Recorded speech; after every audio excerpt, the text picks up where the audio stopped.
मैं बता दूं कि वही इंपॉर्टेंट क्वेश्चन हम देखेंगे जो पेपर में 100% यहीं से पूछे जाते हैं। मैं ये भी कह दूं कि 100% मैं कह सकता हूं कि इससे बाहर इस चैप्टर से क्वेश्चन नहीं पूछे जाएंगे दोस्त, नहीं पूछे जाएंगे। क्लास 11 के जितने भी हमसे स्टूडेंट जुड़े हुए हैं उन सभी को एक अच्छा मार्गदर्शन करना, एक अच्छा उनको तैयारी करा देना, सभी इंपॉर्टेंट टॉपिक की तैयारी करा देना और खासकर जो उनका एग्जाम है उसमें एक अच्छा नंबर स्कोर कराना। हेलो स्टूडेंट, तो आज हम पढ़ने वाले हैं क्लास 11th केमिस्ट्री और केमिस्ट्री का चैप्टर 1 आज हम पढ़ेंगे जो है हमारा रसायन विज्ञान की कुछ मूल अवधारणाएं। याद रखेंगे इस चैप्टर का ये वन शॉट वीडियो है। आज के इस वीडियो में इस चैप्टर के सभी मोस्ट इंपॉर्टेंट क्वेश्चन को हम देखने वाले हैं। मैं बता दूं कि वही इंपॉर्टेंट क्वेश्चन हम देखेंगे जो पेपर में 100% यहीं से पूछे जाते हैं। मैं आपको बता दूं तो मैंने ये जो प्रश्न पत्र है ये 2015 से लेकर 2026 तक के जितने भी एग्जाम हुए हैं उन सभी के पेपर को देखते हुए मैंने ये सभी इंपॉर्टेंट क्वेश्चन को बनाया है। तो आज के इस वीडियो में इस चैप्टर से आपको कौन कौन से क्वेश्चन तैयार करने हैं वो आपको जानना है तो इस वीडियो को अंत तक देखना पड़ेगा। मैं ये भी कह दूं कि 100% मैं कह सकता हूं कि इससे बाहर इस चैप्टर से क्वेश्चन नहीं पूछे जाएंगे दोस्त, नहीं पूछे जाएंगे। तो चलिए बिना देर किए स्टार्ट करते हैं, एक एक करके इस चैप्टर के सभी इंपॉर्टेंट टॉपिक को कवर कर लेते हैं। चलिए जी, तो मेरा लक्ष्य यही है कि क्लास 11 के जितने भी हमसे स्टूडेंट जुड़े हुए हैं उन सभी को एक अच्छा मार्गदर्शन करना, एक अच्छा उनको तैयारी करा देना, सभी इंपॉर्टेंट टॉपिक की तैयारी करा देना और खासकर जो उनका एग्जाम है उसमें एक अच्छा नंबर स्कोर कराना। तो इसलिए हमने आपके लिए स्मार्ट स्ट्रेटेजी अपनाया है और वो है हमारा कि हम चैप्टर वाइज सभी VBI टॉपिक को कवर कराएंगे। ठीक है, जिसमें हमारा पहला क्वेश्चन आता है कि रसायन विज्ञान क्या है, इसकी मुख्य शाखाओं का नाम लिखिए। पहला हमारा यही क्वेश्चन है। आप केमिस्ट्री पढ़ रहे हैं तो सबसे पहले तो आपको यह पता होना चाहिए कि व्हाट इज केमिस्ट्री, केमिस्ट्री है क्या दोस्त, और केमिस्ट्री की मुख्य शाखाएं क्या है। तो केमिस्ट्री का यहाँ पे हमने बहुत ही सिंपल तरीके से परिभाषा लिख दिया है, ध्यान से आप समझेंगे सब समझ में आ जाएगा। देख लीजिए, तो सबसे पहले हेडिंग डालेंगे और केमिस्ट्री की क्या परिभाषा हमने लिखा हुआ है एक बार मैं पढ़कर सुना दे रहा हूं, सुन लेंगे, समझा देंगे, याद हो जाएगा। तो क्या हमने लिखा है, हमने लिखा है कि रसायन विज्ञान विज्ञान की वह शाखा है जिसके अंतर्गत पदार्थों के निर्माण और उनकी गुण संरचना और उनमें परिवर्तनों का अध्ययन किया जाता है। रसायन विज्ञान अध्ययन करने वाला विज्ञान की एक शाखा है। मतलब मैं मैं ये कह सकता हूं कि जो रसायन विज्ञान है, रसायन विज्ञान है, रसायन विज्ञान क्या है, रसायन जो विज्ञान है ये क्या है, विज्ञान की ही एक शाखा है, विज्ञान की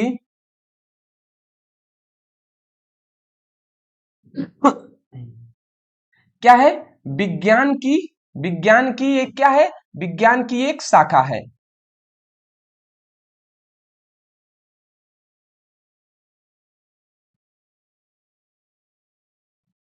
रसायन विज्ञान विज्ञान की क्या है, एक शाखा है। ठीक है, रसायन विज्ञान विज्ञान की एक शाखा है जिसके अंतर्गत होता क्या है, जिसमें हम क्या करते हैं, तो जिसमें कोई भी पदार्थ हम लेते हैं ना, तो किसी भी पदार्थ का हम 3-4 चीजों का अध्ययन करते हैं कि उस पदार्थ का निर्माण कैसे हुआ, उसके निर्माण के बारे में हम जानेंगे, उस पदार्थ का गुण के बारे में हम जानेंगे, उस पदार्थ की हम संरचना के बारे में जानेंगे और उनके बीच होने वाली रासायनिक परिवर्तनों का भी अध्ययन करेंगे। मतलब पदार्थों के बीच होने वाले परिवर्तनों का भी हम अध्ययन करते हैं, वही रसायन विज्ञान है। मतलब रसायन विज्ञान विज्ञान की एक शाखा है जिसमें हम क्या करते हैं, जिसमें हमें कोई भी पदार्थ हमें दे दिया जाए तो उस पदार्थ का निर्माण कैसे हुआ उसके बारे में हम अध्ययन करते हैं, उसके गुणों के बारे में अध्ययन करते हैं, उसकी संरचना कैसी है इसका अध्ययन करते हैं और उस पदार्थों के बीच कैसा कैसा परिवर्तन हो रहा है, ताप बढ़ाने पर, ताप घटाने पर, उसका भी अध्ययन करते हैं, वही रसायन विज्ञान है। बात समझ रहे हैं ना, कि कोई भी पदार्थ है उसकी निर्माण, गुण, संरचना और उनके बीच होने वाले परिवर्तनों का अध्ययन करना ही विज्ञान कहलाता है, रसायन विज्ञान कहलाता है। तो अगर आपसे कोई पूछ दे रसायन विज्ञान कहते किसे हैं, तो आप सिंपल सा आप उत्तर देंगे, क्या देंगे, यहां से नहीं यहां से समझिए, कहेंगे रसायन विज्ञान विज्ञान की एक शाखा है, शाखा मतलब ब्रांच है, जिसके अंतर्गत पदार्थों के किसी पदार्थों के निर्माण, गुण, संरचना तथा उनमें होने वाले परिवर्तनों का अध्ययन किया जाता है, रसायन विज्ञान कहलाता है। मैं आशा करता हूं कि आपको समझ में आ गया होगा। तो या तो हमने जो बोला परिभाषा ये आप सुन लिए हैं, समझ लिए, तो इसको लिख लीजिए, या ऊपर हमने वही बात लिखा हुआ है तो इसको भी लिख सकते हैं। मैं आपको बता दूं यहाँ पे एक चीज आपसे सबसे ज्यादा पूछ लिया जाता है, वो क्या है, तो वो मैं यहाँ पर लिख दे रहा हूं, वो मैं यहाँ पे लिख दे रहा हूं। ओहो वो हम यहाँ पे लिख दे रहे हैं कि यहाँ पे रसायन विज्ञान के पिता कौन है, पिता, या पिता को जनक कहते हैं, या फादर ऑफ केमिस्ट्री कौन है, तो ये याद रखेंगे लेवोजियर। ये लेवोजियर कहते हैं, या इसी को लेवोसिए, लेवोसिए के नाम से भी जानते हैं, लेवोजियर कहते हैं या लेवेसिए भी इसको कहा जाता है इनके वैज्ञानिक को। तो याद रखेंगे फादर ऑफ केमिस्ट्री कौन है, तो लेवोजियर है, या हम कह सकते हैं क्या है, लेवेसिए है। ठीक है, ये आप याद रखेंगे। अगला हमारा तो केमिस्ट्री के बारे में हमने जान लिया, अब इसकी मुख्य शाखाओं का नाम हम जान लेते हैं। तो इसके मुख्य शाखाएं कौन है, इसकी मुख्य शाखाएं कौन है, तो इसको हम देख लेते हैं।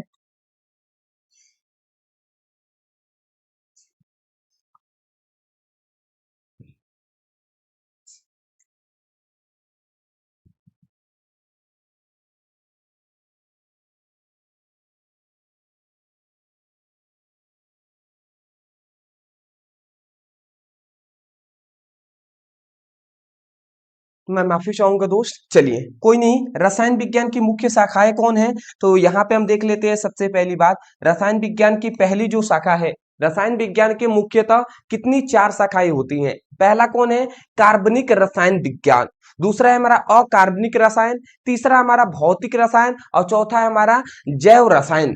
ठीक है, अब आपको देखिए कार्बनिक रसायन में आपको क्या पढ़ना है, कार्बनिक रसायन विज्ञान में आपको कार्बन युक्त यौगिकों का अध्ययन करना है। ऐसे यौगिकों का अध्ययन करेंगे जिसमें क्या पाया जाएगा, जिसमें कार्बन पाया जाएगा, उसका अध्ययन करेंगे, तो उसको हम कार्बनिक रसायन के अंतर्गत हम मानेंगे। अगला आता है अकार्बनिक रसायन विज्ञान, जिसमें जिसमें कार्बन अकार्बनिक यौगिकों का अध्ययन करते हैं, उसी को हम अकार्बनिक रसायन विज्ञान कहते हैं। अकार्बनिक मतलब ऐसा यौगिक जिसमें कार्बन ना हो, तो ऐसे यौगिक का निर्माण करेंगे, तो ऐसे यौगिकों का अध्ययन करेंगे, तो उसे हम क्या कहेंगे, अकार्बनिक यौगिक कहेंगे। जैसे कि क्या है, जैसे एग्जांपल से हम NH3 का अध्ययन कर रहे हैं, इसमें कार्बन है, नहीं है, तो इसका अध्ययन करना क्या कहलाएगा, अकार्बनिक रसायन विज्ञान में आ जाएगा। और कार्बनिक रसायन में जैसे क्या आ जाएगा, जैसे CH4 का अध्ययन कर रहे हैं, तो ये हमारा कार्बनिक रसायन में आ जाएगा। अगला हमारा आता है भौतिक रसायन विज्ञान किसे कहते हैं, फिजिकल केमिस्ट्री किसे कहते हैं। तो याद रखेंगे रासायनिक प्रक्रियाओं में भौतिकी और सिद्धांतिक संबंधित पहलुओं का अध्ययन करना ही क्या कहलाता है, भौतिक रसायन विज्ञान कहलाएगा। मतलब रासायनिक, कोई भी रासायनिक प्रक्रिया हो रही है, तो रासायनिक प्रक्रियाओं में भौतिकी, भौतिक और उसके सिद्धांतों सिद्धांतों संबंधित पहलुओं का अध्ययन करना ही क्या कहलाता है, भौतिक रसायन कहलाता है। और जैव रासायनिक विज्ञान क्या कहलाता है, तो जैविक प्रक्रियाओं और जीवों में रसायनों का अध्ययन करना ही हमारा क्या कहलाता है, जैव रसायन विज्ञान कहलाता है। देखिए मोस्टली आपको ना इसमें ज्यादा, इस पे ज्यादा फोकस नहीं करना है, बल्कि आपको फोकस यहाँ पे होने चाहिए कि रसायन विज्ञान के मुख्य शाखाएं कौन है। तो ये आपकी चार मुख्य शाखाएं हैं, जो कि आपको याद हो गया होगा। आपको क्या करना है, स्क्रीनशॉट लेना है। अगर कोई नोट डाउन कर रहे हैं स्टूडेंट, तो अच्छी बात है, सबसे बात कि आप वीडियो देखते हुए नोट्स बनाते हुए चल रहे हैं, तो आप स्क्रीनशॉट भी ले सकते हैं। आप ले लीजिए, मैं साइट हट रहा हूँ।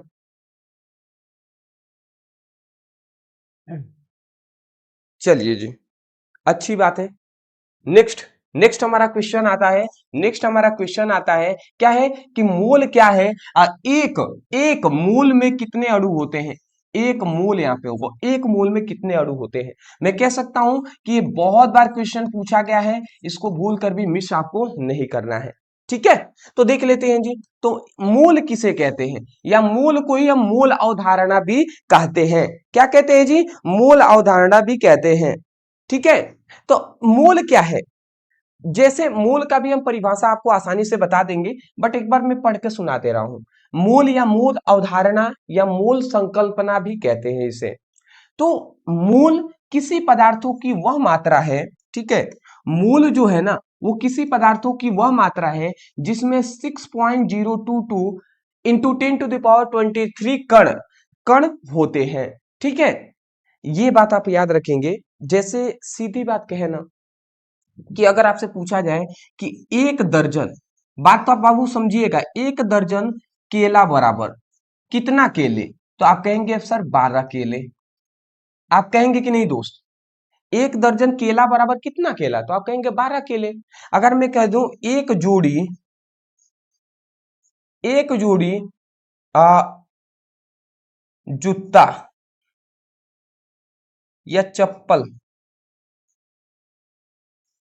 एक जोड़ी चप्पल बराबर कितने चप्पल, तो आप कहेंगे 2 चप्पल। चप्पल आप समझ रहे हैं ना, स्लीपर। ठीक है, चप्पल, तो ये आप समझ गए।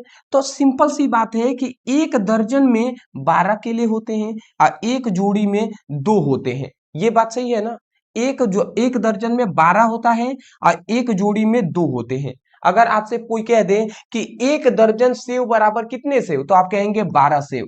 ऐसे ही एक मोल बराबर, ऐसे ही एक मोल बराबर या मोल बराबर कितना होता है, तो याद रखेंगे 6.022 इंटू 10⁻23 कण होते हैं। बात समझे, एक दर्जन में 12 होते हैं, वैसे ही एक मोल में कितना होता है 6.022 इंटू 10⁻23 कण होते हैं। बात समझे, अगर कोई पूछ दे एक मोल केला बराबर कितने केले, तो आप कहेंगे 6.022 इंटू 10⁻23 केले। ठीक है, तो वही बात कह रहा है कि एक मोल मतलब मोल किसी पदार्थों की वह मात्रा होती है, मोल किसी पदार्थों की वह मात्रा होती है जिसमें 6.022 इंटू 10⁻23 कण उपस्थित होते हैं। ठीक है, एक और बात आप याद रखेंगे, मैं आशा करता हूं आप समझ गए होंगे कि एक मोल का मतलब क्या है। ठीक है, एक मोल का मतलब सीधा है, एक मोल बराबर कितना होता है, एक मोल का मतलब होता है एक मोल बराबर 6.022 इंटू 10⁻23 10⁻23 कण, इतना होता है जी एक मोल बराबर। दूसरी बात आपको याद रखना है कि अवगाद्रो संख्या, याद रखेंगे इस संख्या को मैं यहां पे लिख दे रहा हूं कि इस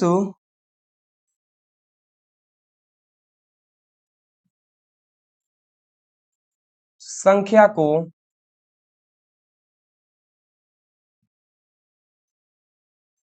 अवगाद्रो संख्या, इस संख्या को अवगाद्रो संख्या कहते हैं। ठीक है, 6.022 इंटू 10⁻23 जो है इसी को अवगाद्रो संख्या भी कहा जाता है। यहाँ पे याद रखेंगे यह कण, यह जो कण है जो हमने लिखा है इतने कण, यह कण परमाणु भी हो सकते हैं, अणु भी हो सकते हैं, आयन भी हो सकते हैं, इलेक्ट्रॉन्स भी हो सकते हैं। जैसे अगर कोई पूछ दे एग्जाम्पल के तौर पे मैं आपसे पूछ दूं, आप बताइएगा, मेरा पहला क्वेश्चन यह है कि एक मोल इलेक्ट्रॉन बराबर कितने इलेक्ट्रॉन। अगर मैं आपसे पूछ दूं एक मोल इलेक्ट्रॉन बराबर कितने इलेक्ट्रॉन, तो आप क्या बोलेंगे, आप कहेंगे ना कि सर 6.022 इंटू 10⁻23 इलेक्ट्रॉन, कहेंगे, बिल्कुल कहेंगे। अगर मैं आपसे कह दूं कि एक मोल आयन बराबर कितने आयन, तो आप क्या कहेंगे 6.022 इंटू 10⁻23 आयन, कहेंगे कि नहीं कहेंगे जी, बिल्कुल कहेंगे। तो ये सब आपको याद रखना है। ठीक है, आशा करता हूं आपको ये बातें समझ में आ गई होंगी। स्क्रीनशॉट ले लिए हैं, आगे बढ़ जाते हैं। अगला हमारा तीसरा इंपॉर्टेंट क्वेश्चन आता है, तीसरा अवगाद्रो का नियम क्या होता है। बहुत बार पूछा गया है कि अवोगाद्रो का नियम क्या होता है, ये हमारा इंपॉर्टेंट है जी। अब अवोगाद्रो का नियम बहुत ही सिंपल है, सीधी सी बात यहाँ पे है। अवोगाद्रो का नियम में क्या लिखेंगे, यहाँ पे हमने लिखा हुआ है कि सामान्य ताप व दाब पर सामान्य आयतन के किसी भी गैसों में कण की संख्या समान होती है। बात आप समझे, नहीं समझ में आया होगा, कोई बात नहीं, हम समझा दे रहे हैं।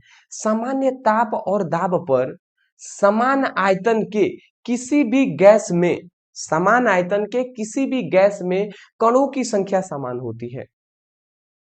मतलब सीधी बात कहा गया ना कि अगर समान आयतन वाला कोई भी समान आयतन के किसी भी गैस में समान अगर आयतन हो, ठीक है, मान लेते हैं ये जो बर्तन है ठीक इसी के जैसा, ये जो हमने यहाँ पर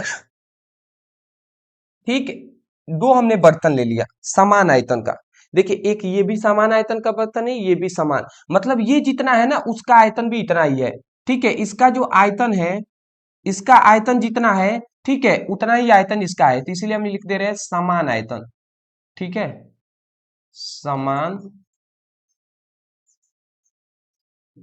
आयतन। तो यहाँ पे हमसे ये कहा जा रहा है ना, यहां से हमसे ये कहा जा रहा है कि अगर समान आयतन वाले बर्तन हो तो सीधी बात है, अगर ताप व दाब, अगर ताप और दाब दोनों क्या हो, स्थिर हो, स्थिर हो, ठीक है, ताप और दाब दोनों स्थिर हो, या हम कह सकते हैं समान हो, समान मतलब इक्वल हो, समान हो। देखिए अगर ताप और दाब दोनों अगर इक्वल ही हम इनमें दे रहे हैं और समान आयतन वाला कोई भी बर्तन है, तो इसमें कोई भी गैस भरा हो, इसमें हाइड्रोजन गैस भरा हो और इसमें मान लेते हैं कि इसमें हम मान लेते हैं ऑक्सीजन गैस भरा हो, तो इसमें अणुओं की जो संख्या होगी, या मैं कह सकता हूं कणों की जो संख्या होगी ना, वो कणों की संख्या समान होगी। यही बात कहा गया, अगर इसमें कणों की संख्या मान लेते 9 है तो इसमें भी कणों की संख्या 9 ही होगी। तो यही बात कहा गया है कि सामान्य ताप व दाब पर समान आयतन वाले समान आयतन वाले किसी भी गैस के कणों की संख्या समान होती है। कोई भी गैस हो तो किसी भी गैस के कणों की जो संख्या है वो समान होती है। समझ गए, तो यही बात कह रहे हैं कि सामान्य ताप व दाब पर समान आयतन वाले किसी भी गैस के कणों की जो संख्या होती है वो समान होती है। किसी भी कोई भी गैस हो तो किसी भी गैस के कणों की जो संख्या होती है, कणों की संख्या जो होती है वो समान होती है। यही नियम है जी। तो आशा करता हूं आप बोल देंगे अवोगाद्रो का नियम बहुत ही सिंपल सा है, ठीक है, बहुत ही सिंपल सा है, ठीक है, तो आप बोल देंगे कि सामान्य ताप व दाब पर समान आयतन के किसी भी गैस में जो कणों की संख्या होती है वो समान होती है। यहाँ पे आप याद रखेंगे कि जो आयतन होता है वो क्या होता है, कणों की संख्या के समानुपाती होता है, ठीक है, ये बात आप याद रखेंगे कि जो आयतन होता है वो कणों की संख्या के क्या होता है, समानुपाती होता है, ठीक है, ये बात आप याद रखेंगे। जहां भी क्या है तो भी हमारा है, जहां पर मैं लिख दे रहा हूं कि जहां भी हमारा क्या है तो भी हमारा है गैस का आयतन,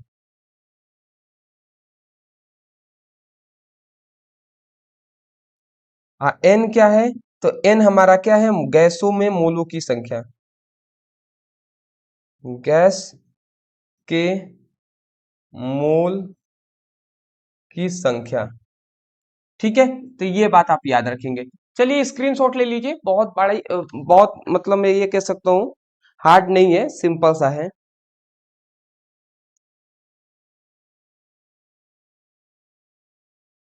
चलिए आशा करता हूँ समझ के होंगे। नेक्स्ट अपने क्वेश्चन की ओर आते हैं। अगला हमारा आता है द्रव्यमान संरक्षण का नियम क्या है, उदाहरण सहित समझाइए। द्रव्यमान संरक्षण का नियम ये आप भी जानते हैं, ये बहुत बार पेपर में पूछा गया है। हम आपको चैप्टर वाइज सभी इंपॉर्टेंट टॉपिक ही कवर करा रहे हैं, तो इसमें बार बार मुझे कहने की आवश्यकता नहीं है कि हाँ ये इंपॉर्टेंट है ये नहीं है। आपको सभी जो हम करा रहे हैं ना इन सभी को कीजिएगा। हाँ, आप टेंशन ना लें, न्यूमेरिकल भी हम इसी सेशन में चैप्टर वाइज आपको कराते हुए चलेंगे, उसका टेंशन आप ना लें। तो चलिए अब हम समझ लेते हैं द्रव्यमान संरक्षण का नियम क्या है जी। द्रव्यमान संरक्षण का नियम क्या है? अच्छा, अगर इसका अर्थ निकालें तो द्रव्यमान संरक्षण मतलब होता है सुरक्षित। तो द्रव्यमान को सुरक्षित करने का नियम, यही ना हुआ इसका।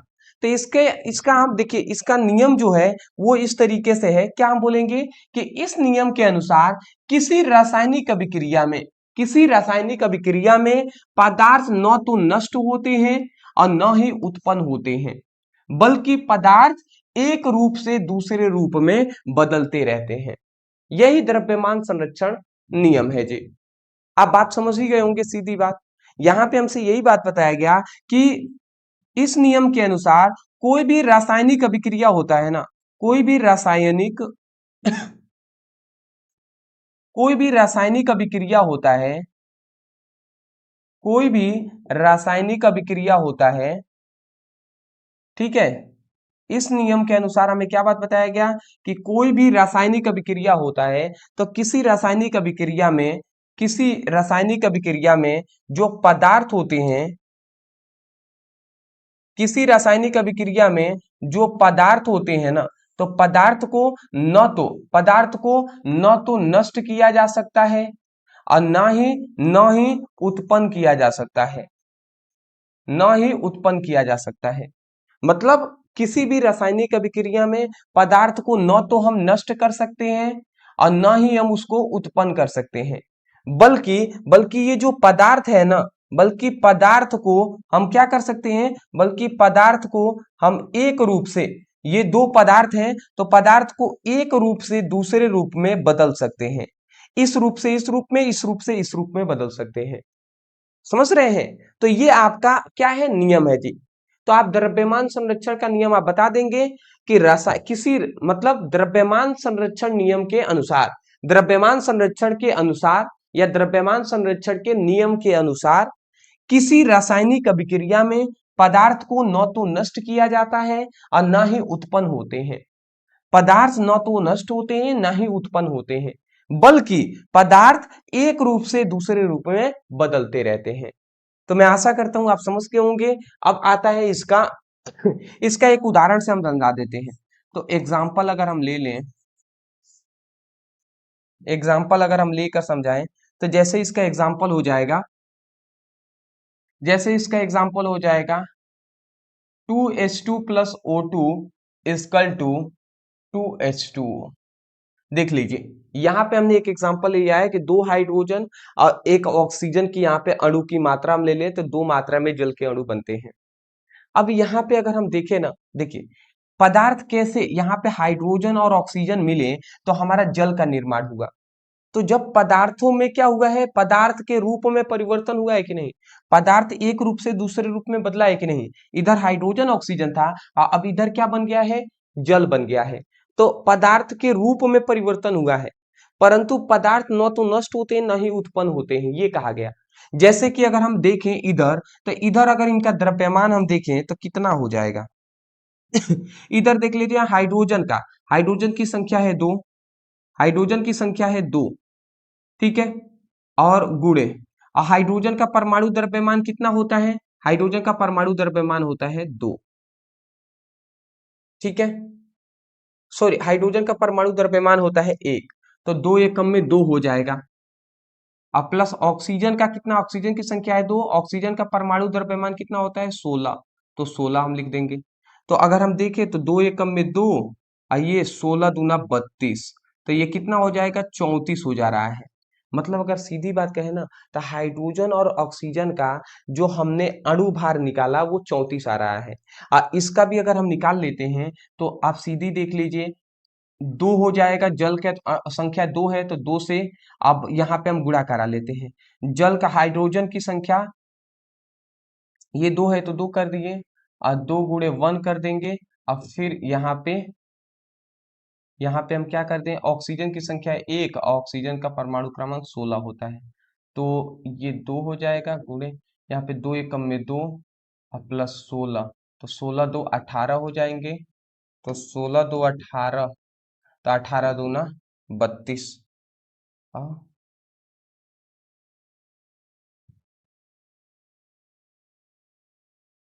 ये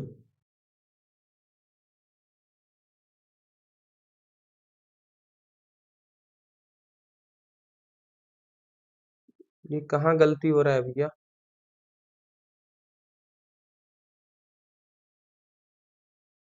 अच्छा, यहाँ पे गलती हो रहा है। 4 ऑक्सीजन है, 4 हाइड्रोजन है। सॉरी सॉरी, ये गलत हम कर ही रहे हैं। यहाँ पे समझिएगा, 2 दूना 4 हाइड्रोजन है ना, तो हाइड्रोजन की संख्या है 4। हाइड्रोजन का परमाणु क्रमांक होता है 1, तो ऐसे लिखेंगे।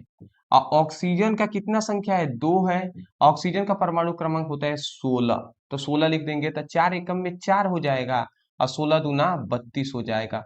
तो 32 4 36 होता है ना, तो यहाँ पे 36 होगा। ऐसे ही यहाँ पे भी गलती हमने किया है, 2 दूना 4, यहाँ पर भी हमने गलती किया है। 2 दूना 4 हाइड्रोजन की संख्या है। हाइड्रोजन का परमाणु क्रमांक होता है 1, तो 1 हमने लिख दिया। फिर ऑक्सीजन का संख्या कितने है? 2। ऑक्सीजन का परमाणु क्रमांक होता है 16, तो ऐसे हमने लिख दिया। तो 4 एकम में 4, और 16 दूना 32, तो देख लीजिए यहाँ पे भी 36 आ रहा है। तो आपको क्या देखना है कि इसका हम द्रव्यमान निकाल रहे हैं, अणुभार निकाल रहे हैं, तो वो 36 आ रहा है। इधर भी एक नया पदार्थ इन दोनों से मिलकर एक दूसरा पदार्थ बना है, तो इसका भी परमाणु द्रव्यमान 36 ही आ रहा है। तो इससे क्या पता चला कि जो द्रव्यमान है वो नष्ट नहीं हो रहा है। द्रव्यमान इधर भी 36 था, इधर भी 36 था। तो किसी भी पदार्थ को, न तो पदार्थ नष्ट तो नहीं हो रहे हैं, क्योंकि नष्ट अगर होते हैं या उत्पन्न होते हैं तो ये इसकी संख्या बढ़ी होती या घटी होती। परंतु नष्ट नहीं हो रहे हैं, ना ही उत्पन्न हो रहे हैं। जितना इधर थे उतना ही इधर ही है। तो पदार्थ न तो नष्ट होते हैं, ना ही उत्पन्न होते हैं, बल्कि पदार्थ एक रूप से दूसरे रूप में बदल जाते हैं। पदार्थ एक रूप से दूसरे रूप में बदलते हैं। जैसे इधर हाइड्रोजन ऑक्सीजन था, अब इधर जल हो गया है। बात आप समझ के होंगे। तो यही बात कहा गया कि किसी भी रासायनिक अभिक्रिया में पदार्थ न तो नष्ट होते हैं, ना ही उत्पन्न होते हैं, बल्कि एक रूप से दूसरे रूप में परिवर्तित होते हैं। स्क्रीनशॉट ले लीजिए।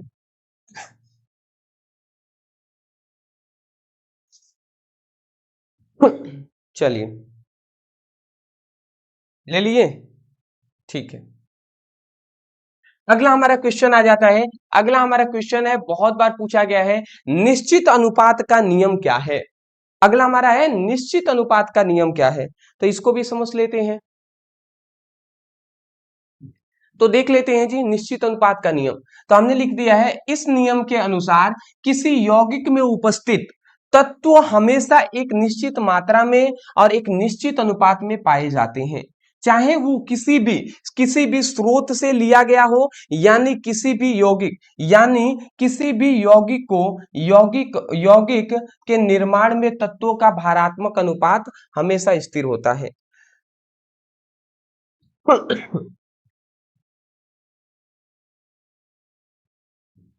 देख लीजिए, यहाँ पे ये जो नियम है ना, स्थिर अनुपात का नियम, ये बहुत ही कम स्टूडेंटों को समझ में आता है, और इसीलिए मैं तो चाहूंगा कि इसको आपको समझ में आ जाए। इसीलिए मैं स्पष्ट रूप से कह दे रहा हूँ, फोकस के साथ समझिएगा। नहीं समझेंगे, समझ में नहीं आएगा। सीधी बात मैं पहले ही कह दे रहा हूँ। तो देख लीजिए, निश्चित अनुपात का नियम क्या है। इसमें हमें ये बताया गया इस नियम में कि कोई भी यौगिक है, बाबू ध्यान से समझेंगे। इसमें हम ये कह रहे हैं कि कोई भी यौगिक है ना, तो किसी भी यौगिक में उपस्थित जो तत्व होते हैं, कोई भी यौगिक है तो उसमें तत्व उपस्थित होंगे। तो तत्वों का एक निश्चित मात्रा, ठीक है, तत्व हमेशा एक निश्चित मात्रा में और एक निश्चित अनुपात में पाए जाते हैं, चाहे वह यौगिक किसी भी स्रोत से लिया गया हो। मतलब ये बात कहा गया कि कोई भी यौगिक है ना, कोई भी यौगिक है, ठीक है, कोई भी यौगिक है तो उसमें उपस्थित जो तत्व होते हैं, उसका एक निश्चित उसका एक निश्चित निश्चित भारात्मक अनुपात होता है। निश्चित भारात्मक अनुपात होता है। बात आप समझे? किसी भी यौगिक में उपस्थित जो तत्व होते हैं, वो उसका एक निश्चित भारात्मक अनुपात होता है। चाहे उस यौगिक को हम किसी भी स्रोत से प्राप्त करें, चाहे उस यौगिक को किसी भी स्रोत से हम उसको प्राप्त करें।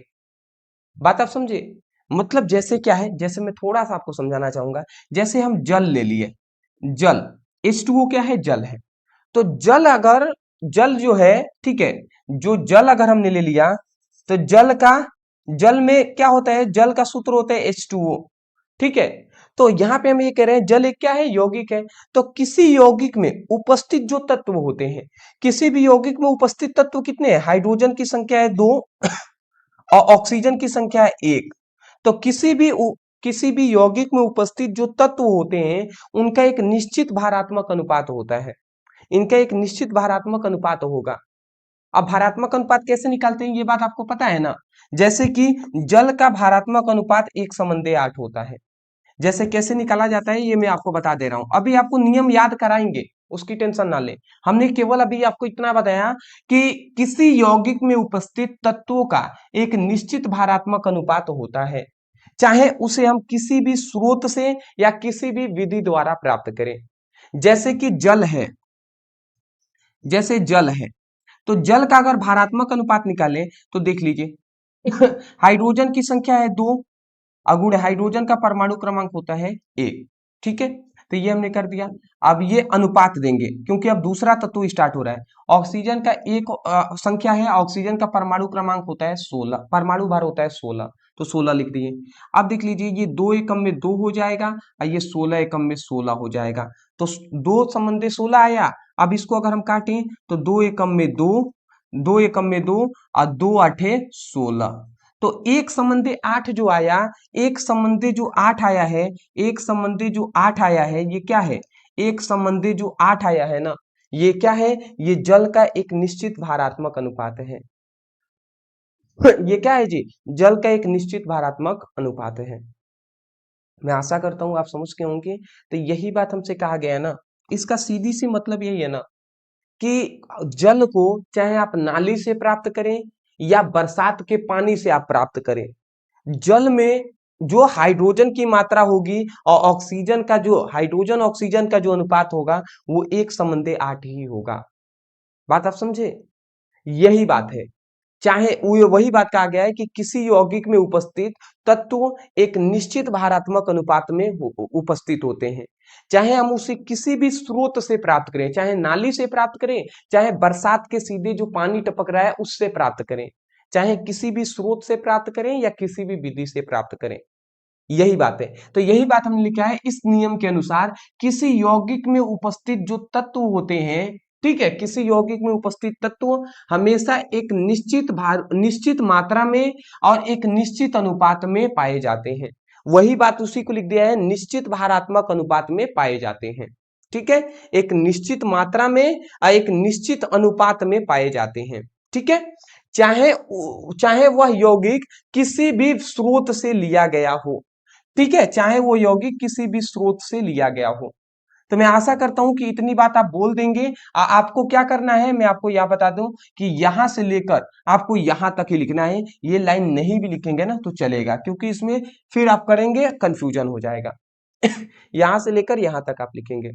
अब मैं बोल दे रहा हूं ये भी आप लिख देंगे, 100% सही होगा। आप लिखेंगे, क्या लिखेंगे, निश्चित अनुपात के नियम के अनुसार, या आप ये भी कह सकते हैं इस नियम के अनुसार किसी यौगिक में उपस्थित तत्व हमेशा एक निश्चित भारात्मक अनुपात में पाए जाते हैं, चाहे उसे किसी भी स्रोत से या किसी भी विधि द्वारा प्राप्त किया जाए। आशा करता हूं आप समझ के होंगे, इतना आप लिख लीजिएगा। उसके बाद ये एग्जाम्पल आप अच्छे से लिख लीजिएगा कि ये आप भले ही लिखें या ना लिखें, ये 2 एग्जाम्पल लिख लीजिएगा कि जल का भारात्मक अनुपात हमेशा 1:8 होता है और कार्बन डाइऑक्साइड का भारात्मक अनुपात होता है वो 3:8 होता है। ये आप जरूर लिख लीजिएगा। ठीक है, बात समझ में आ रही है ना, एक एक टॉपिक को हम समझते हुए चलेंगे। एक और बात मैं आपको आवश्यक बता दूं, अगर आप क्लास 11 के हैं जी, क्लास 11 के स्टूडेंटों के लिए हम अब चैप्टर वाइज सभी वन शॉट वीडियो के माध्यम से सभी इंपॉर्टेंट टॉपिक को कवर कराएंगे, जिससे कि आप समय रहते ही आपकी अच्छा प्रिपरेशन हो जाए, आपकी अच्छी तैयारी हो जाए। मेरा ये मानना है कि हार्ड वर्क करें परंतु स्मार्ट वर्क के साथ आप करें। जैसे कि अभी हमारे पास समय है, हमें चैप्टर वाइज पहले अपना सभी इंपॉर्टेंट टॉपिक को कवर कर लेना है, सभी इंपॉर्टेंट टॉपिक की पढ़ाई कर लेनी चाहिए, जिससे कि जब एग्जाम आए तो हमें सभी इंपॉर्टेंट टॉपिक हमें पहले से पता हो और जिससे कि हम अच्छा नंबर ला सकें। बात आप समझ रहे हैं ना। तो इसीलिए हम चैप्टर वाइज सभी इंपॉर्टेंट क्वेश्चन को करा रहे हैं वन शॉट के माध्यम से। तो आप रेगुलरली शाम को 7:30 बजे जुड़कर अपनी पढ़ाई करें। और ये भी मैं आपको बता दूं कि आपकी हेल्प के लिए बहुत सारे स्टूडेंट कहते हैं कि सर हमें क्लास 11 का फिजिक्स की हमें PYQ चाहिए, केमिस्ट्री का हमें प्रीवियस ईयर क्वेश्चन पेपर का हमें क्वेश्चन चाहिए, सर हमें फिजिक्स की पूरी किताब के इंपॉर्टेंट क्वेश्चन आंसर चाहिए। तो ऐसे बहुत सारे कहते हैं जी। कोई कह देता है क्लास 11 केमिस्ट्री का इंपॉर्टेंट जितनी भी परिभाषाएं हैं, जितनी भी नियम है, जितना भी सिद्धांत है, ये सब हमें चाहिए। तो इसको हमने इस समस्या को बहुत बार देखा है और इसको समस्या को सॉल्व कर दिया है। और सॉल्व कर दिया है ये हमने, यहाँ पे आपको दिखाई दे रहा है टॉपर नोट्स। इस टॉपर नोट्स के लिए हमने यहाँ पे इस टॉपर नोट्स जो है ये आपका बहुत लेंदी नहीं है, ये आपका मैं कह सकता हूं कि शॉर्ट ये हमारा नोट्स है जी, शॉर्ट नोट्स है, शॉर्ट नोट्स है जी। और इस शॉर्ट नोट्स को मैंने नाम दिया है टॉपर नोट्स। अब इस टॉपर नोट्स में आपको हम क्या दे रहे हैं, इस टॉपर नोट्स में हम आपको सभी इंपॉर्टेंट क्वेश्चन आंसर दे रहे हैं, चाहे वो इंपॉर्टेंट परिभाषा हो, नियम हो, सिद्धांत हो, वो आपको हम पूरी किताब का दे रहे हैं। पूरी फिजिक्स की और पूरी केमिस्ट्री का हम आपको टॉपर नोट्स दे रहे हैं ओनली मात्र 99 रुपए में। तो इस टॉपर नोट्स को प्रत्येक क्लास 11 के स्टूडेंटों को लेना चाहिए। मैं सीधी बात कहूंगा वही ले जिनको लगता है कि हाँ क्लास 11th में हमें एक अच्छा नंबर लाना है और हम अच्छा नंबर लाने के लिए 99 पेमेंट कर सकते हैं, वो स्टूडेंट इस नोट्स को लें। जिनको लगता है कि हाँ मुझे अपने भविष्य को बदलना है, अपने भविष्य को अच्छा करना है, क्लास 11th में भी एक अच्छा नंबर लाना है जिससे मेरे स्कूल में, मेरे अपने घर परिवार में, अपने गांव में नाम हो सके, वो स्टूडेंट इस नोट्स को लें। तो नंबर आपको दिखाई दे रहा होगा, इस नंबर पे व्हाट्सएप पर मैसेज कर लीजिएगा और वहां पे कह दीजिएगा क्लास 11 फिजिक्स केमिस्ट्री की टॉपर नोट चाहिए। जैसे ही मैसेज करते हैं स्कैनर दिया जाएगा, पेमेंट करेंगे, तुरंत आपके व्हाट्सएप पर PDF नोट सेंड कर दिए जाएंगे। तो ये बात आप याद रखेंगे। चलिए स्क्रीनशॉट आप ले लीजिए। चलिए अगला हमारा आता है 6 नंबर क्वेश्चन। अच्छा 6 नंबर क्वेश्चन की ओर आ गए। अभी तक आपने ध्यान दिया, मैंने यहाँ पे लिखा है पेपर में 100% आएगा। तो ये बात आप याद रखेंगे, इससे बाहर इस चैप्टर से नहीं आने वाले क्वेश्चन पहले ही मैं कह दे रहा हूं। तो ये सब तैयार कर लीजिएगा। क्या हमने लिखा, परमाणु द्रव्यमान और अणुभार में अंतर लिखिए। अब परमाणु द्रव्यमान किसे कहते हैं जी? परमाणु द्रव्यमान को परमाणु भार के नाम से भी हम जानते हैं, ठीक है। तो यहाँ पे हमने क्या लिखा है कि किसी एक परमाणु के द्रव्यमान को परमाणु द्रव्यमान कहते हैं। कोई भी एक परमाणु है, कोई भी एक परमाणु है, इस कोई भी ये एक मान लेते हैं एक परमाणु है, तो किसी एक परमाणु का जो द्रव्यमान होता है, किसी एक परमाणु का जो द्रव्यमान होता है ना, वो द्रव्यमान ही परमाणु द्रव्यमान कहलाता है।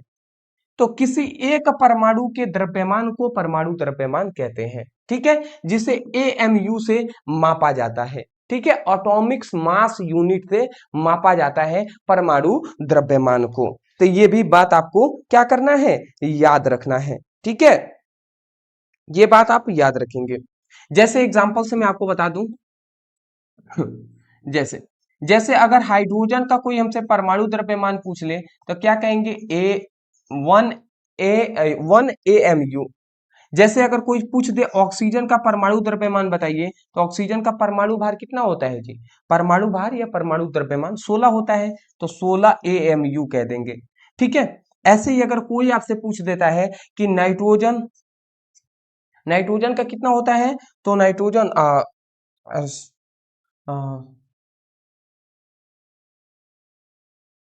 तो इसका हो जाएगा 15 AMU। तो ये सब आपको याद रखना है। तो इस तरीके से ये सभी का आपको याद रखना है जी। तो सीधी बात हमने ये कहा कि जिसका भी हमें परमाणु द्रव्यमान बताना है उसके आगे हमें AMU लगा देना है, ठीक है, क्योंकि हम परमाणु द्रव्यमान को AMU में मापते हैं, एटॉमिक मास यूनिट में मापा जाता है। ये हमने समझ लिया। एक और बात याद रखेंगे, परमाणु द्रव्यमान को ही परमाणु भार भी कहा जाता है, ठीक है। अगली बात, एक बात याद रखेंगे, अणु भार किसे कहते हैं?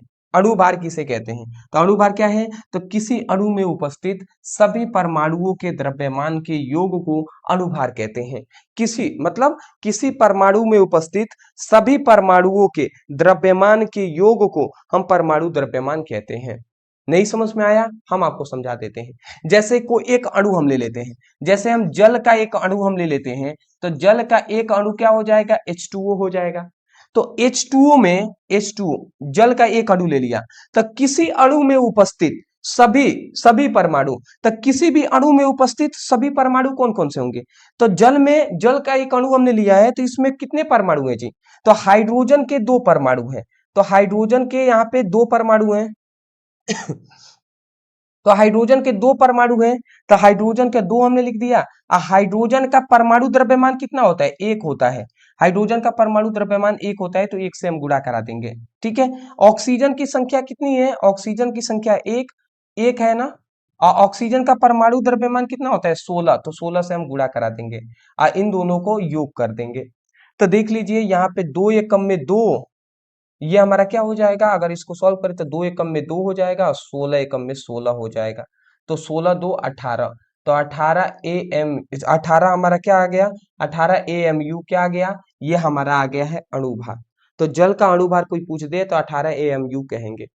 हमने क्या बताया? हमने कहा कि किसी अणु में उपस्थित जो परमाणु होते हैं, परमाणु इसमें कौन है जी? तो परमाणु एक तो हमारा हाइड्रोजन है और एक हमारा हाइड्रोजन की संख्या 2 है, 2 हाइड्रोजन परमाणु हैं, 1 ऑक्सीजन परमाणु है। तो किसी अणु में उपस्थित सभी परमाणुओं के द्रव्यमान, सभी परमाणुओं के द्रव्यमान के योग को हम क्या कहते हैं? अणुभार कहते हैं। किसी परमाणु में उपस्थित सभी किसी अणु में उपस्थित सभी परमाणुओं के द्रव्यमानों के योग को अणुभार कहते हैं। तो मैं आशा करता हूं अणुभार आपको समझ में आ गया होगा, जिसे हम AMU से मापा जाता है। ये बात आपको याद रखना है। तो मैं आशा करता हूं कि आपको समझ में ये आ गया होगा। ठीक है। और भी हम बहुत सारे एग्जाम्पल देकर आपको हम समझा सकते हैं। ठीक है। जैसे जैसे और भी एग्जाम्पल हम दे देते हैं। जैसे अगर हम दूसरा एग्जाम्पल दें, जैसे कि कार्बन डाइऑक्साइड का एग्जाम्पल दे देते हैं। कार्बन डाइऑक्साइड का एग्जाम्पल दें तो कार्बन एक है और यहाँ पे एक आप देख सकते हैं ऑक्सीजन है, यही ना है जी। तो कार्बन की संख्या है 1, तो कार्बन का परमाणु क्रमांक कितना होता है? तो कार्बन का होता है 12 परमाणु द्रव्यमान, और ऑक्सीजन की संख्या है 2 और ऑक्सीजन का परमाणु भार होता है 16। तो हम क्या कर देंगे? 12 ये हो जाएगा और 16 दूना 32, तो 32 और 12 कितना हो जाएगा? 32 2 2 4 और 4, तो ये 44 AMU। 44 AMU जो आया ये हमारा क्या है जी? कार्बन का परमाणु भार है। तो मैं आशा करता हूं अगर कार्बन का परमाणु भार कोई पूछ दे या अणु भार कोई पूछ दे तो 44 AMU कह देंगे। तो ये याद रखेंगे कि किसी भी अणु में उपस्थित सभी परमाणुओं के द्रव्यमानों के योग को हम क्या कहते हैं? अणुभार कहते हैं। और इसे भी AMU से प्रदर्शित किया जाता है। स्क्रीनशॉट आप ले लीजिए। हाँ जी।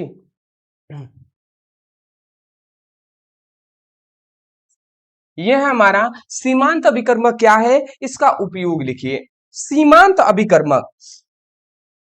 सीमांत अभिकर्मक क्या होते हैं इसको भी हम समझ लेते हैं। बहुत बार ये टॉपिक पूछा गया है और जो भी हम क्वेश्चन करा रहे हैं ये सब पूछे ही गए हैं, ये भी याद आपको पता ही होगा। तो सीमांत अभिकर्मक क्या है? तो यहाँ पे हमने लिखा है कि किसी भी रासायनिक अभिक्रिया में, ध्यान से आप समझेंगे, किसी रासायनिक अभिक्रिया में वह अभिकर्मक, किसी रासायनिक अभिक्रिया में वह अभिकर्मक जो सबसे पहले पूरी तरह समाप्त हो जाता है, जिसके समाप्त हो जाने से अभिक्रिया रुक जाती है, उसी को सीमांत अभिकर्मक कहते हैं। बात आपको समझ में आ गया? सीमांत अभिकर्मक किसे कहते हैं? सीधी बात अगर हम आपको बताएं तो मान लेते हैं आप दाल चावल और सब्जी खा रहे हैं। ठीक है, थोड़ा सा बात को आप समझिएगा।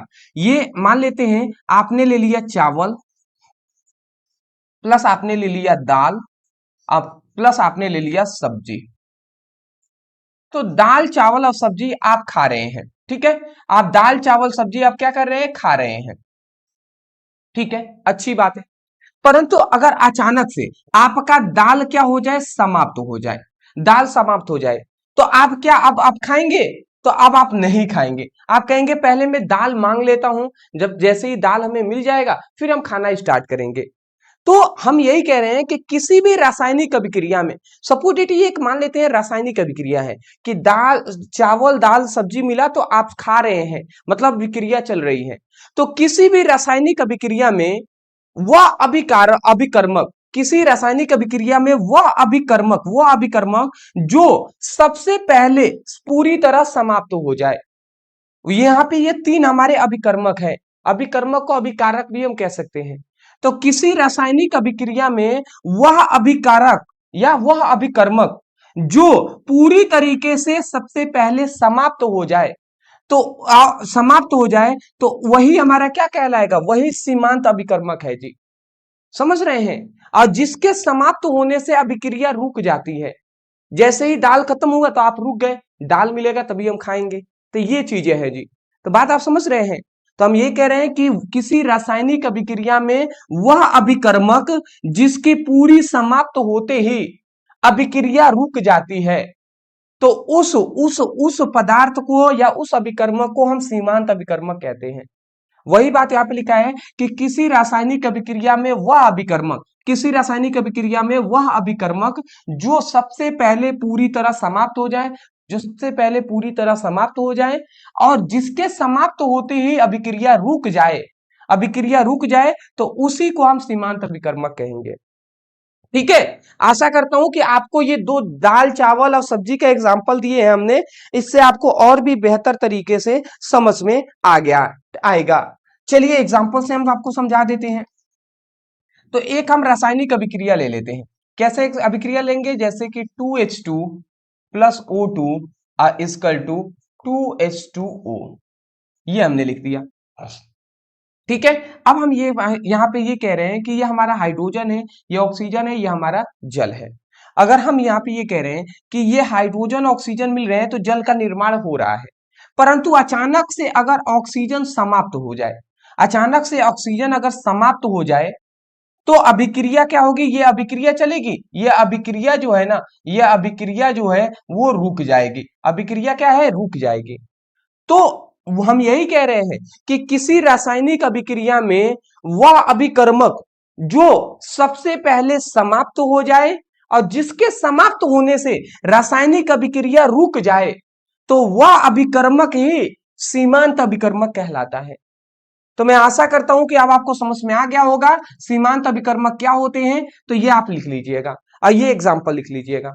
उसके बाद आप वो लिखना है इसका उपयोग। अब सीमांत अभिकर्मक का उपयोग क्या है, तो तीन आपको उपयोग हमने लिखा है, इसको समझ लीजिएगा। सबसे पहले यह ज्ञात करने के लिए कि अभिक्रिया में कितना उत्पाद बनेगा, मतलब सीमांत अभिकर्मक से हम यह ज्ञात करने के लिए उपयोगी होता है कि अभिक्रिया में कितना उत्पाद बनेगा।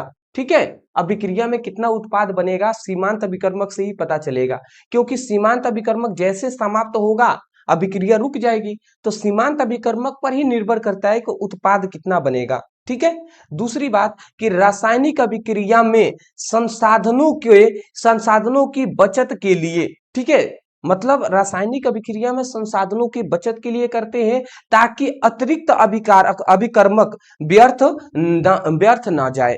मतलब आप समझ रहे हैं, मतलब अभिक्रिया अगर हम करा रहे हैं और मान लेते हैं अचानक से ऑक्सीजन समाप्त हो जाएगा तो अभिक्रिया तो रुक जाएगी, तो अदर जो हमारा हाइड्रोजन हमने लगाया है ये तो व्यर्थ जाएगा ना।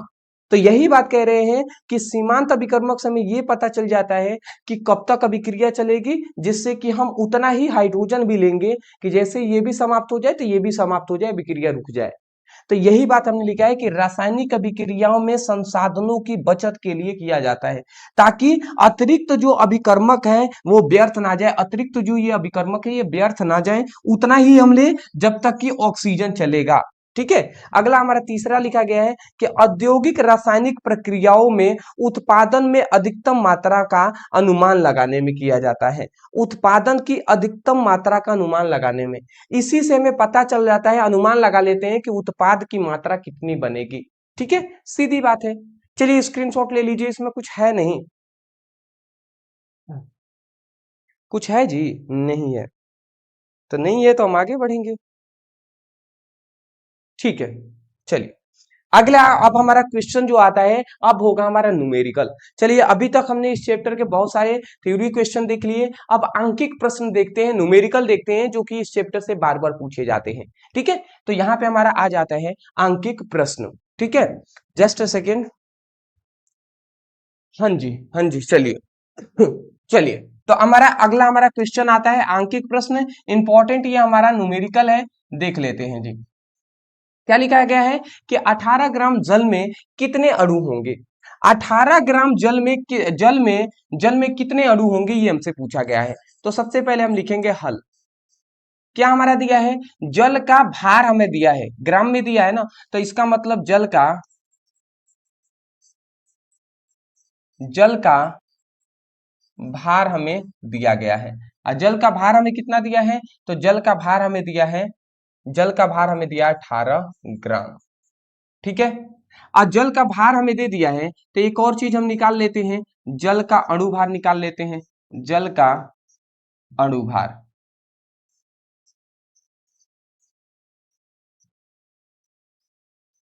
जल का अणुभार हम निकाल सकते हैं ना, कैसे निकालते हैं जी।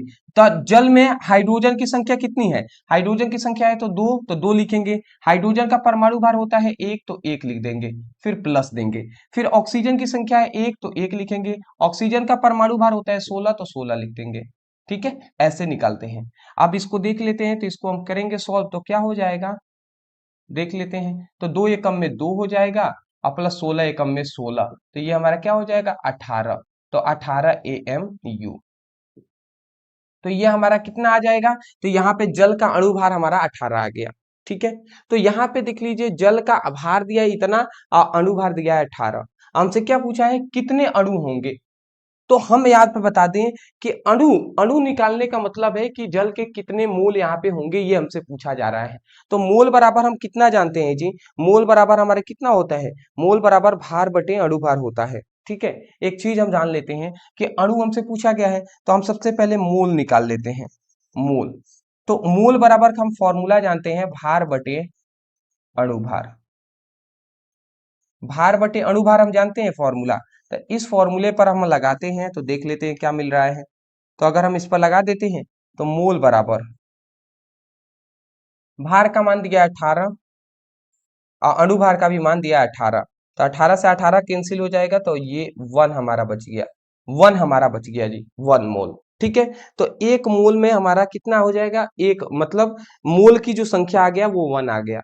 तो हम इतनी बात जानते हैं, अगर हमारा पास एक मोल, मोल कितना आया है, एक मोल आया है, तो एक मोल बराबर कितना हम जानते हैं, तो एक मोल बराबर होता है 6.022 इंटू 10⁻23, इतना होता है। अब हम किसका निकाल रहे हैं, ये एक मोल किसका आया है, तो ये एक मोल हमारा जल का ही तो मान आया है ना, कि जल का मोल बराबर भार बटे जल का अणुभार हमने लिखा है, तो ये जल का, समझ रहे हैं ना, जल का मोल हमने निकाला है, तो जल का भार हमने लिखा है और जल का अणुभार लिखा है, तो जो आया जल का मोल बराबर इतना आया।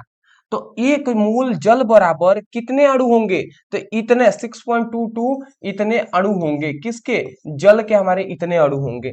तो सीधी बात है ये हमारा आंसर हो जाएगा। यहां से हमसे पूछा गया था कितने होंगे, तो ये आप बता दीजिएगा कितने होंगे जी।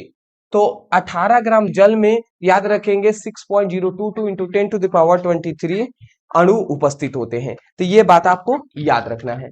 मैं आशा करता हूं समझ में आ रहा होगा आपको। चलिए आप स्क्रीनशॉट ले लीजिए।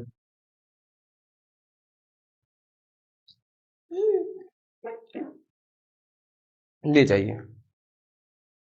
चलिए आगे बढ़े हम।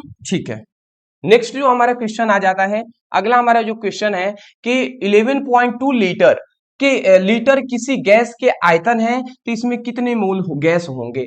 मतलब यहाँ पे पूछ लिया 11.2 लीटर, 11.2 लीटर हमारा क्या है, 11.2 लीटर गैस का आयतन है, तो हमसे पूछा जा रहा है कि इसमें कितने मोल होंगे, कितने मोल होंगे जी। तो चलिए इसको भी हम सॉल्व करते हैं। सबसे पहले जो दिया है ना उसी को लिखते हैं। तो देख लीजिए इसमें हमें दिया है कि किसी गैस का जो हमारा पास, किसी गैस का जो आयतन है वो हमारा 11.2 है, तो हम यहाँ पे लिख देंगे गैस का आयतन। गैस का जो आयतन दिया है वो 11.2 लीटर दिया है। 11.2 लीटर हमारा क्या दे दिया है, गैस का आयतन दे दिया है। ठीक है ठीक है, इतना हमारा दे दिया है। अब चूंकि हम एक बात जानते हैं, चूंकि हम जानते हैं कि सामान्य ताप और दाब पर, या हम ये कह सकते हैं मानक ताप व दाब पर याद रखेंगे, सामान्य ताप और दाब पर एक मोल गैस का आयतन, एक मोल गैस का जो आयतन होता है उसका मान होता है 22.4 लीटर। ये तो बात सभी को पता ही होगा, ये बात हमारा पता ही है। देखिए ये हमारा क्वेश्चन में दिया है कि गैस का आयतन इतना है, और चूंकि हम यही जानते हैं कि मानक ताप और दाब पर एक मोल गैस का जो आयतन होता है वो 22.4 लीटर होता है। तो हमसे पूछा गया है कि इसमें कितने मोल गैस होंगे, इसमें कितने मोल गैस होंगे। तो इसके लिए हम क्या लगा देंगे, एक फॉर्मूला लगा देंगे जो है मोल बराबर क्या होता है, तो मोल बराबर होता है दिया गया आयतन, दिया गया आयतन बटे मोलर आयतन, दिया गया आयतन बटे मोलर आयतन। ठीक है, दिया गया आयतन बटे क्या होता है, मोलर आयतन। ठीक है, मोलर आयतन मतलब वही एक मोल के आयतन को ही मोलर आयतन कहते हैं, ये फॉर्मूला होता है। तो अगर हम इस पर लगा दें तो मोल बराबर क्या हो जाएगा, तो दिया गया आयतन कितना है, दिया गया आयतन है 11.2 लीटर। ठीक है, 11.2 है। अब मोलर आयतन कितना है, 22.4 है, इतना ही है ना। देखिए मोलर आयतन, एक मोल गैस के आयतन को ही मोलर आयतन कहते हैं। तो इससे अगर हम काटें तो ये हमारा एक एकम में एक दो बार में कट जाएगा, 1/2 आ जाएगा।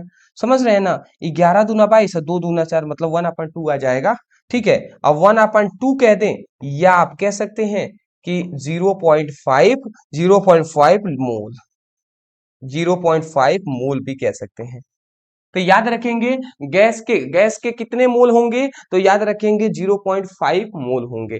तो इस प्रकार ये निकाला जाता है। अब जिनको यही नहीं पता कि गैस का तो आयतन इतना दे दिया है, जिनको ये ना पता हो कि एक मोल गैस का आयतन इतना होता है, और फिर उनको ये फॉर्मूला ना पता हो, तो वो कैसे निकाल पाएंगे, नहीं निकाल पाएंगे। तो इसलिए जरूरी है कुछ पॉइंटों को याद करना, जैसे इस फॉर्मूले को याद करना है। स्क्रीनशॉट ले लीजिए, ले लिए, अच्छी बात है। नेक्स्ट नेक्स्ट नेक्स्ट आपको एक बात है, आपको याद रखना है। तो ये हमारा क्या था, ये था हमारा इंपॉर्टेंट ये था हमारा इस चैप्टर के इंपॉर्टेंट क्वेश्चन। मैं आपको बता दूं कि आज के लिए हमारा इतना ही क्लासेस रहेगा। मैं आशा करता हूं कि इस चैप्टर के जितने हमने थ्योरी और जितने हमने न्यूमेरिकल कराया है, इस सबको आपको तैयार जरूर करेंगे। अब मैं आपको ये भी कह दूं कि इस चैप्टर में भी बहुत सारे न्यूमेरिकल हैं, उसको हम एक विशेष एक वीडियो में एक इंपॉर्टेंट, हम केवल न्यूमेरिकल के लिए ही हमने इस चैप्टर के जितने भी इंपॉर्टेंट न्यूमेरिकल है उसके लिए अलग से एक वीडियो हम लाएंगे, जिसमें हम आपको न्यूमेरिकल कराएंगे जी।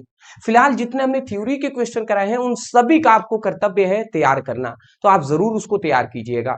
अदरवाइज मैं यही कहूंगा, वीडियो पसंद आए तो वीडियो को लाइक कीजिएगा।